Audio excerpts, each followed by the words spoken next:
नमस्कार दोस्तों, स्वागत है आप सभी का यूट्यूब चैनल हिंदी मार्गदर्शन XYZ में। दोस्तों, आज हम एक नया टॉपिक वॉच लेकर आए हैं। इसके बारे में हम देखते हैं और इसका अर्थ और इसकी परिभाषा देखेंगे। तो इसमें क्या है, वॉच क्या होता है, यहाँ से हमेशा एक दो प्रश्न बनते रहते हैं, लगभग सभी परीक्षाओं में आते हैं। ठीक, तो आज हम वॉच के बारे में अध्ययन करेंगे ताकि परीक्षा में जो भी पूछा जाए उसमें गलतियां ना हो। तो आज अगर आप इस चैनल पर नए हैं तो सबसे पहले इस चैनल को सब्सक्राइब कर दें और वीडियो देखने के बाद लाइक कर दें। ठीक, तो वीडियो पूरा देखें। तो चलिए हम शुरू करते हैं। वॉच, वॉच का अर्थ होता है बोलने का विषय। ठीक, बोलने का विषय, जिसके बारे में बोला जाए तो उसका विषय जो होता है तो वही वाच्य कहलाता है। तो इसकी परिभाषा जैसे हो गई, किसी वाक्य में, कोई वाक्य है तो उसमें किसी वाक्य में कर्ता, कर्म अथवा भाव, ठीक, कर्ता, कर्म अथवा भाव की प्रधानता का पता लगाने के लिए वाच्य का प्रयोग करते हैं। तो वाच्य का प्रयोग कहाँ करते हैं? तो इसकी परिभाषा में दिया है कि कर्ता, कर्म और भाव की प्रधानता है कि नहीं है, इसका पता लगाने के लिए हम वाच्य का प्रयोग करते हैं हिंदी में। ठीक, तो सबसे पहले हम वाच्य के कितने प्रकार होते हैं तो देखते हैं। वाच्य के 3 भेद या प्रकार होते हैं। तो पहला है कर्तृवाच्य, कर्त, फिर दूसरा कर्मवाच्य और तीसरा भाववाच्य। ठीक, तो अब हम देखते हैं कर्तृवाच्य।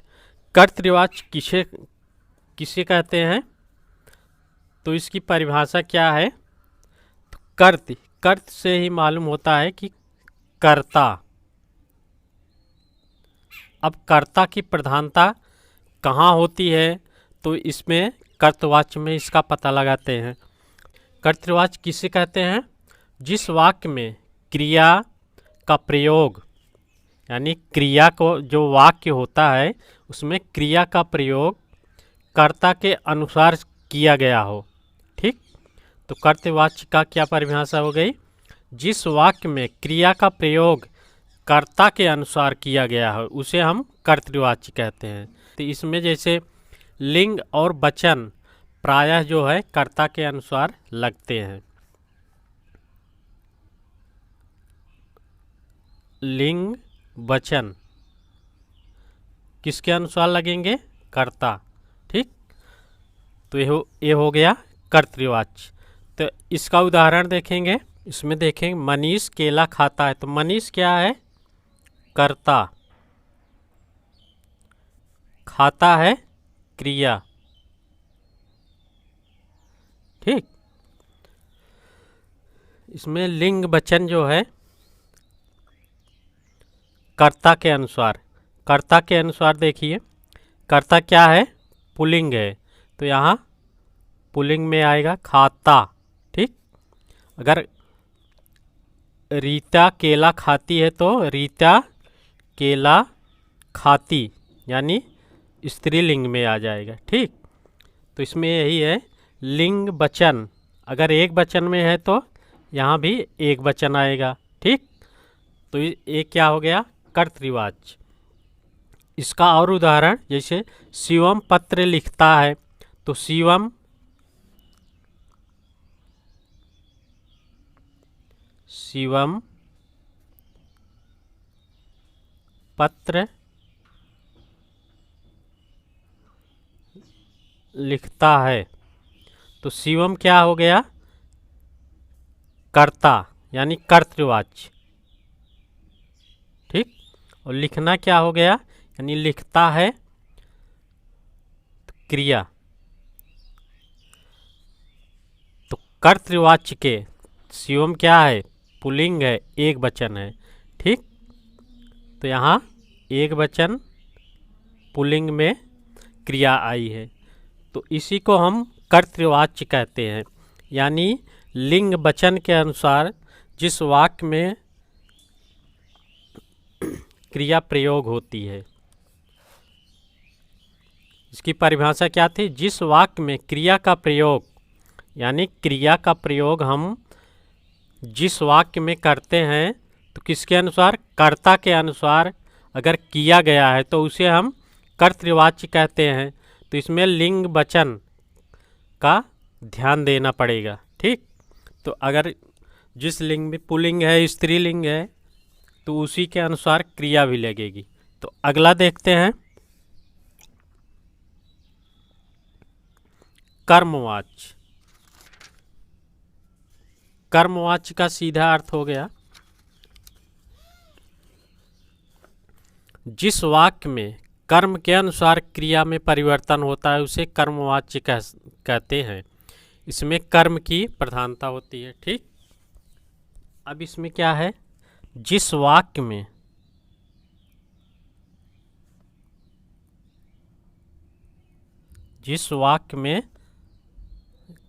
कर्म के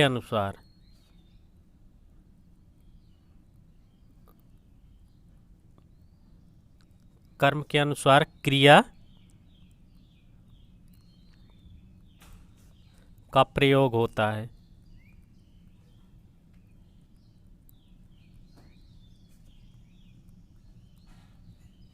उसे कर्मवाच्य कहते हैं, ठीक। इसकी परिभाषा हो गई। कर्मवाच्य में लगभग से के द्वारा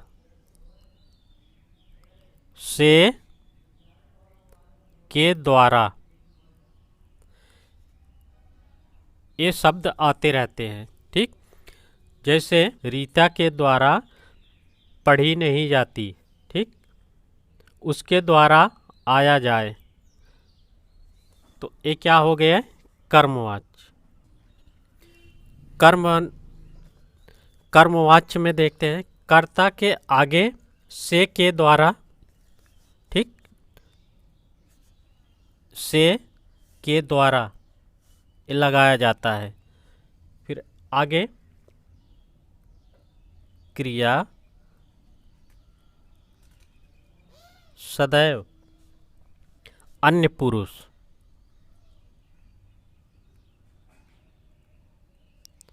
क्रिया जो है सदैव अन्य पुरुष, पुल्लिंग एवं एक वचन,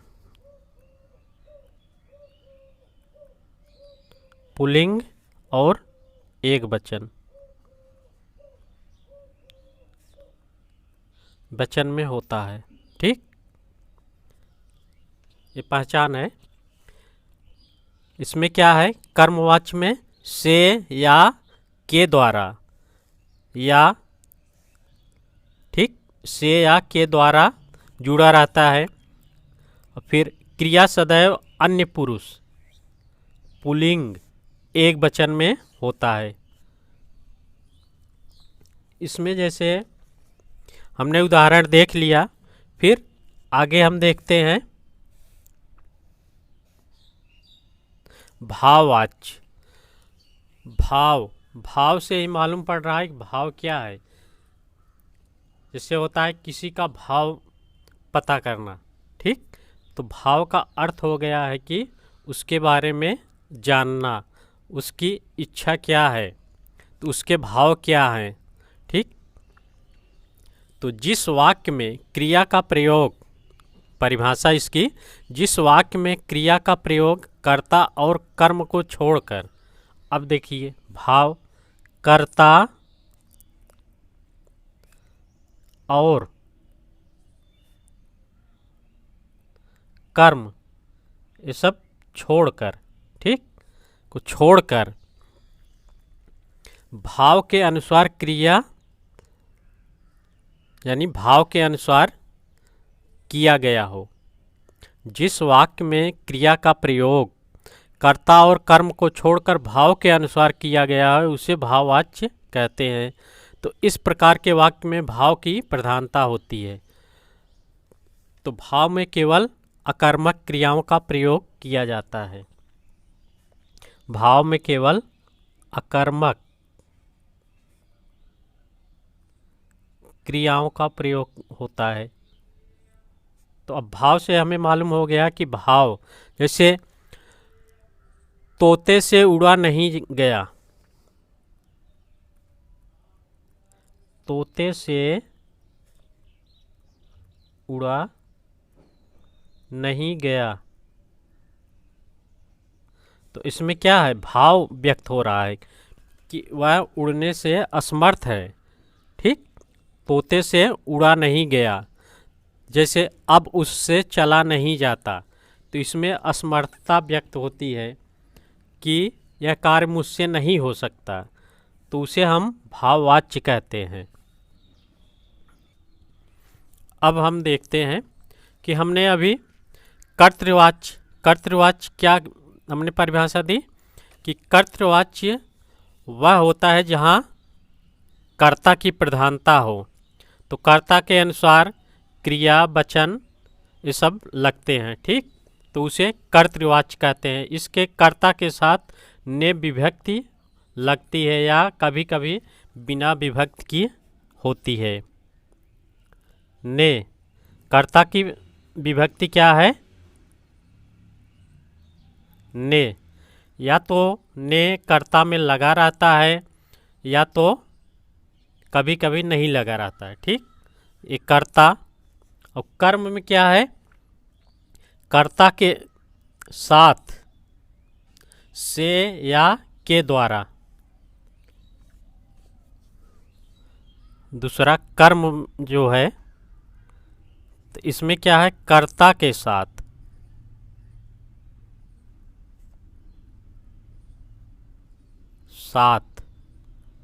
से या द्वारा, द्वारा अगर लगा है तो उसको हम कर्मवाच्य कहते हैं। और तीसरा भाववाच्य, कर्ता के साथ से या के द्वारा विभक्ति लगभग आती है। फिर क्रिया हमेशा अकर्मक होगी, क्रिया जो है अकर्मक, एक कर्ता है एक कर्म है, ये भाव के बारे में बता रहे हैं कि क्रिया जो है अकर्मक होगी। फिर क्रिया का रूप हमेशा एक वचन, पुल्लिंग तथा अन्य पुरुष, एक वचन, पुल्लिंग और अन्य पुरुष में होगा। ठीक, तो ये हो गया कर्तृवाच्य, एक कर्मवाच्य और ये भाववाच्य। ठीक, तो अब हम कुछ इसमें जैसे कर्त से कर्मवाच्य बनाना या कर्तृवाच्य से भाववाच्य बनाना या कर्मवाच्य से कर्तृवाच्य बनाना, इसके बारे में हम देख लेते हैं। तो सबसे पहले हम कर्तृवाच्य से कर्मवाच्य बनाना। अब इसमें क्या है, जैसे कर्तृवाच्य क्या हो गया, नानी कहानी सुनाती है, नानी कहानी सुनाती है, ये क्या हो गया, कर्तृ। और कर्मवाच्य में कैसे बदलेंगे, नानी के द्वारा कहानी सुनाई जाती है, नानी के द्वारा, तो हमने बताया के द्वारा, तो किस में जुड़ा, संज्ञा में यानी कर्ता में। ठीक, कर्ता के साथ अगर से या के द्वारा जुड़ता है तो वह कर्मवाच्य में होता है। तो इसमें क्या हो गया, नानी के द्वारा कहानी सुनाई जाती है, सुनाई जाती है। ठीक, तो उसी तरह आप देख लें, माँ खाना पका रही है, तो माँ के द्वारा खाना पकाया जा रहा है, माँ खाना पका रही है। तो इसमें क्या हो जाएगा? माँ के द्वारा खाना पकाया जा रहा है। ये क्या हो गया? कर्म। क्या हो गया? कर्तृ। तो कर्म से कर्तृवाच्य बदलने के नियम थे। से या के द्वारा लगा के हम इसको बदल सकते हैं। ठीक, तो अब हम अगला देखते हैं। कर्तृवाच्य से भाववाच्य। कर्तृ से भाववाच्य कैसे बदलेंगे? जैसे रीता नहीं पढ़ती है। रीता नहीं पढ़ती है। ये क्या हो गया? कर्तृवाच्य। अब इसको हम बदलेंगे कैसे? रीता के द्वारा नहीं पढ़ा जाता या रीता से पढ़ा नहीं जाता। रीता के द्वारा नहीं, रीता से पढ़ा नहीं जाता। तो इसमें भाव व्यक्त हो रहा है। ठीक, अब हम कर्म से कर्तृवाच्य बनाने का नियम देखते हैं। तो इसमें लिंग वचन पुरुष आदि कर्ता के अनुसार बदल दिए जाते हैं। तो जैसे नमिता द्वारा चित्र बनाया गया। नमिता द्वारा चित्र बनाया गया।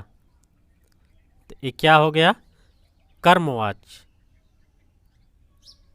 अब इसको कर्तृवाच्य में बदलेंगे।